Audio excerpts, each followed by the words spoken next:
नमस्ते। स्वामी न्यूज़ के इस विशेष कार्यक्रम योग व स्वास्थ्य में आप सबका हार्दिक स्वागत अभिनंदन करते हैं। आज हम जानेंगे वसंत ऋतु आज से प्रारंभ हो गई।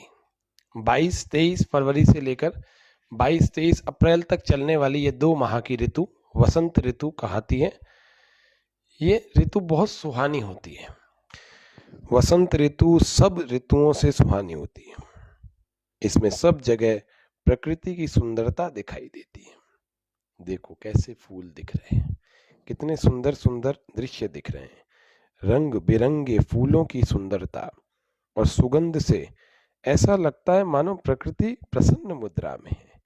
यह ऋतु शीतकाल और ग्रीष्मकाल यानी सर्दी और गर्मी इन दोनों के बीच का समय है, संधि का समय होता है। मौसम समशीतोष्ण होता है, यानी कि न तो कपकपाती सर्दी होती है और न ही तेज गर्मी होती है। तो ऐसी बहुत तेज कड़ाके की न तो धूप हमें दिखती है। ऐसे ही मिले जुले मौसम को हम वसंत ऋतु कहते हैं। दिन में तो गर्मी होती है, रात को थोड़ी थोड़ी सी सर्दी भी लगती है। शरीर पर इसका क्या प्रभाव होता है? तो शरीर पर इसका प्रभाव होता है, इस ऋतु में सूर्य की किरणें तेज होती हैं। शीतकाल यानी कि हेमंत और शिशिर, ये 2 ऋतुओं को शीतकाल कहते हैं। इसमें जो शरीर के अंदर कफ जमा हो जाता है ना, वह इन किरणों की गर्मी से पिघलने लगता है। इसमें शरीर में कफ दोष जो है वो बिगड़ जाता है। कफ दोष बिगड़ने का मतलब है कि सर्दियों का जमा हुआ कफ यदि वसंत में निकलने लगे तो चिंता मत करना। कुछ लोग सोचते हैं कि हम बीमार हो गए, बीमार नहीं हुए, आपके टॉक्सिन्स निकल रहे हैं। निश्चित रूप से ये 2-4 दिन 5 दिन निकलने दीजिए। और उसके अलावा जैसे क्या क्या होता है, ऐसे लक्षण क्या क्या होते हैं इस वसंत में? खांसी होती है, जुकाम होता है, नजला, दमा, गले की खराश होती है, टॉन्सिल्स हो जाते हैं, पाचन की जो है कमी, पाचन शक्ति की कमी होती है, जी भी मितलाता है। ऐसी ऐसी सामान्य से लक्षण दिखते हैं। वातावरण में सूर्य का बल बढ़ जाता है और चंद्रमा की शीतलता कम हो जाती है, और इससे क्या होता है, जलीय अंश और चिकनाई कम होने लगती है। इसका प्रभाव तो शरीर पर पड़ता है, लेकिन साथ में दुर्बलता भी आने लगती है। इसीलिए इस ऋतु में खान पान का विशेष ध्यान रखना चाहिए। अम्ल यानी कि एसिडिक, मधुर यानी मीठा, लवण, ऐसे 3 प्रकार के रस खाने से कफ में वृद्धि होती है। इस प्रकार का आहार हमें, अब पथ्य और अपथ्य आहार, अब हम जानेंगे पथ्य आहार और अपथ्य आहार के बारे में। पथ्य आहार क्या होता है? पथ्य का मतलब इस ऋतु में लेना चाहिए हमें यह आहार, और अपथ्य का मतलब इस ऋतु में हमें यह आहार नहीं लेना चाहिए। तो 2 महीने आपके ठीक ठीक निकलेंगे। अगर आपने यह भोजन लिया और यह भोजन नहीं लिया तो आप स्वस्थ और अस्वस्थ हो सकते हैं। स्वस्थ होने के लिए पथ्य का पालन करना पड़ेगा। जो नहीं करेगा वो बीमार हो जाएगा। तो आइए हम जानते हैं पथ्य आहार इस वसंत ऋतु में क्या है। पथ्य आहार में जो कि हमें सेवन करना चाहिए, उसमें आपने पहले तो देखा कि क्या नहीं लेना चाहिए था। अम्ल, मधुर और लवण, ये 3 प्रकार के रसों से युक्त भोजन नहीं लेना चाहिए। अम्ल यानी एसिडिक फूड नहीं लेना चाहिए। मधुर यानी मीठा फूड हमें वसंत ऋतु में थोड़ा कम लेना चाहिए, ना नहीं लेना चाहिए। और लवण युक्त भी नहीं लेना चाहिए। अब कौन कौन से लेने चाहिए? बचे कौन से? कटु, कषाय और तिक्त। तो कटु यानी कड़वे, कषाय यानी कसैले और तिक्त यानी तीखे। ये 3 अलग अलग प्रकार के जो रस हैं, जो आयुर्वेद में 6 रसों की बात की गई है, तो 3 प्रकार के रसों का सेवन अपन इस ऋतु में कर सकते हैं यदि हमें स्वस्थ रहना है। तो पथ्य आहार में क्या क्या लेना चाहिए? मूंग, चना और जौ की रोटी, ये हमें ले सकते हैं, हम लेना चाहिए। जौ, चना, राई, भीगा और अंकुरित चना, मक्खन लगी रोटी, हरी साग सब्जियां और उनका सूप, सरसों का तेल। आप देख रहे हैं वसंत ऋतु में सरसों के पीले पीले फूल खूब खिले हुए दिखेंगे अलग अलग खेतों में, खलिहानों में। तो सरसों का तेल इस ऋतु में लेना चाहिए। सब्जियों में करेला, लहसुन, पालक, केले के फूल, जिमीकंद, कच्ची मूली, सौंठ, पीपल, हरड़, बहेड़ा, आंवला, ये लेने चाहिए इस ऋतु में। काली मिर्च, धान की खील, मौसमी, नींबू, मौसम का कोई फल या खस का जल, खस का जो शरबत बनाते हैं उस शरबत को भी इसी ऋतु में लिया जाता है। इस ऋतु में शहद का प्रयोग बड़ा लाभकारी है और जल भी यानी पानी भी अच्छी मात्रा में इस ऋतु में पीना चाहिए।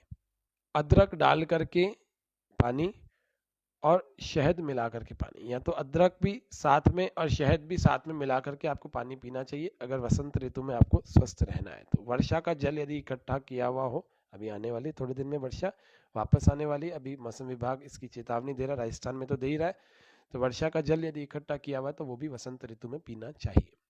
कफ को कम करने के लिए वमन क्रिया करें। गुनगुना पानी सेंधे नमक वाला लेकर और बीच की 2 उंगलियां डालकर आपको वमन यानी कुंजर क्रिया करनी चाहिए, जिससे कि कफ बाहर निकल जाएगा। और जो रसायन की दृष्टि से करते हैं वो हरण के चूर्ण को, जो हरड़ होता है, त्रिफला में एक कंटेंट होता है आंवला, बहेड़ा और हरड़, या हरड़ बहेड़ा आंवला, जिनमें से एक हरड़ जो है उस हरड़ के चूर्ण को आप शहद के साथ इस 2 महीनों में ले सकते हैं, ये बड़ा टॉनिक का काम करता है। इस ऋतु में हल्का फुल्का व्यायाम जरूर करें और योगासनों को जरूर करें। हमारा योग व स्वास्थ्य का सत्र है, पिछले कुछ दिनों से आपको आहार और लाइफस्टाइल दूसरी चीजें बता रहे हैं, लेकिन योगासनों को अवश्य बताएंगे अब आपको, लेकिन ये योगासन जरूर करें आप। कुछ योगासनों को 5-7 और व्यायाम भी थोड़ा बहुत जो यौगिक जॉगिंग के रूप में आपको बता रखा है, सूक्ष्म व्यायाम भी बता रखे हैं, वे भी करें। प्राणायाम भी अवश्य करें। सुबह सुबह तेल की मालिश करें, जैतून का तेल उत्तम होता है अथवा सरसों का तेल राजस्थान की दृष्टि से उत्तम होता है, तो तेल की मालिश करें। उबटन लगाएं, सुबह नहाएं, फिर उसके थोड़ी देर बाद नहाएं, आधा 1 घंटा रुकें मालिश के बाद, नहाएं उसके बाद। और यदि आपको आदत है तो ठंडे पानी से, नहीं आदत है तो गुनगुने पानी से, या शरीर के सामान्य जो तापमान है उसके अनुसार पानी को करके, लेकिन सुबह नहाएं जरूर। तो व्यायाम, मालिश और उबटन और स्नान ये जरूर करें, करना ही चाहिए। सुबह 8 बजे से 9 बजे से पहले पहले यदि कर लेंगे तो आप स्वस्थ बने रहेंगे।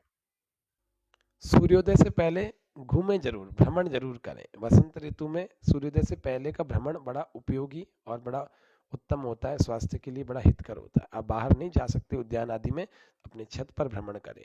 सूर्योदय से पहले की वायु का जरूर सेवन करें। नहीं तो प्राणायाम अवश्य करें, प्राणायाम जैसी तो कोई चीज नहीं है, प्राणायामो परमम तपः। आंखों में अंजन का प्रयोग करें और स्नान करते समय जो मल विसर्जक अंग हैं उनकी ठीक प्रकार से सफाई अवश्य करें। दोपहर में धूप बहुत परेशान कर रही है तो सिर पर टोपी या छाते का प्रयोग करें जब बाहर निकल रहे हैं तो, जिससे कि वसंत ऋतु की गर्मी का नुकसान आपके शरीर पर नहीं होगा। स्नान करने के बाद जिनको परफ्यूम आदि या डीओ आदि लगाने की आदत है, तो मैं बताऊं आपको, आयुर्वेद कहता है कि सुगंधित द्रव्यों का लेपन स्वयं कर सकता है व्यक्ति, या स्वयं उसको लगा सकता है। कपूर, चंदन, अगर, कुमकुम आदि ये सुगंधित द्रव्य हैं, इनका आप लगाएं, इनको लगाएं, परफ्यूम नहीं लगाना, वो तो बड़े केमिकल और हिंसा के कारण से बनी हुई, हिंसा करने के उससे फलस्वरूप बनता है, तो परफ्यूम ना लगाएं, बल्कि इन प्राकृतिक द्रव्यों से अपने शरीर में सुगंध उत्पन्न करने का प्रयास करें। अच्छा चंदन मिल जाता है, आप प्रयास करेंगे तो मिल जाता है, अगर पंसारी के पास मिल जाता है, कपूर आपको आसानी से उपलब्ध हो जाता है, और उसके अलावा एक कुमकुम होता है, महिलाएं कुमकुम का प्रयोग कर सकते हैं। अब हम जानते हैं अपथ्य आहार, अपथ्य आहार विहार, कैसा आहार हमें नहीं करना चाहिए। तो वसंत ऋतु जो कि 22 फरवरी से लेकर 22-23 अप्रैल तक चलती है, इन 2 महीनों में हमें भारी चिकनाई वाले पदार्थ, खट्टे पदार्थ जैसे इमली, अमचूर और मीठे, गुड़, शक्कर और शीत प्रकृति वाले, जो ठंडी प्रकृति वाले हैं, ऐसे पदार्थों का हमें सेवन बिल्कुल नहीं करना चाहिए। और नया अनाज, उड़द, रबड़ी, मलाई, ऐसे जो भारी भोज्य पदार्थ हैं, जो खाने योग्य पदार्थ हैं, इनका और खजूर का सेवन भी इस ऋतु में बिल्कुल ठीक नहीं है। खुले आसमान में या घास में नीचे ओस पर सोना, या ठंड में रहना, या बहुत धूप में घूमना और दिन में सोना, ये सब हम सब के लिए हानिकारक है इस वसंत ऋतु में। फिर से बताऊं मैं आपको, खुले आसमान में ओस में सोना, जमीन पर जो ओस पड़ती है या फिर घास में कोई व्यक्ति सो रहा है तो ओस में नहीं सोना चाहिए। खुले आसमान में ज़्यादा देर हमें लेटना नहीं चाहिए। फिर ठंड में नहीं रहना चाहिए इस ऋतु में, और धूप में अनावश्यक रूप से ना घूमें, और दिन में भी ना सोएं। इस वसंत ऋतु में ऐसे अपत्य का पालन और इस पथ्य का पालन, पथ्य और अपत्य का ध्यान रखेंगे, निश्चित रूप से आप वसंत ऋतु में बीमार नहीं पड़ेंगे। अब हम जानेंगे योग आसन वसंत ऋतु में कौन से करने चाहिए, प्राणायाम कौन से करने चाहिए, तो आगे के सत्रों में हम जानेंगे। आप इस कार्यक्रम से लगातार जुड़े रहें। आप सभी का बहुत बहुत धन्यवाद, क्योंकि जो व्यक्ति ऋतुचर्या का पालन करता है वह व्यक्ति स्वस्थ रहता है। आयुर्वेद में भी इसका विधान किया हुआ है। तो दिनचर्या, ऋतुचर्या, रात्रिचर्या, ये सब चीज़ों का नियमित रूप से पालन करना चाहिए, जिससे कि ऋतुओं में या आने वाले मौसम में हम बीमार ना पड़ें। ये निश्चित बात है।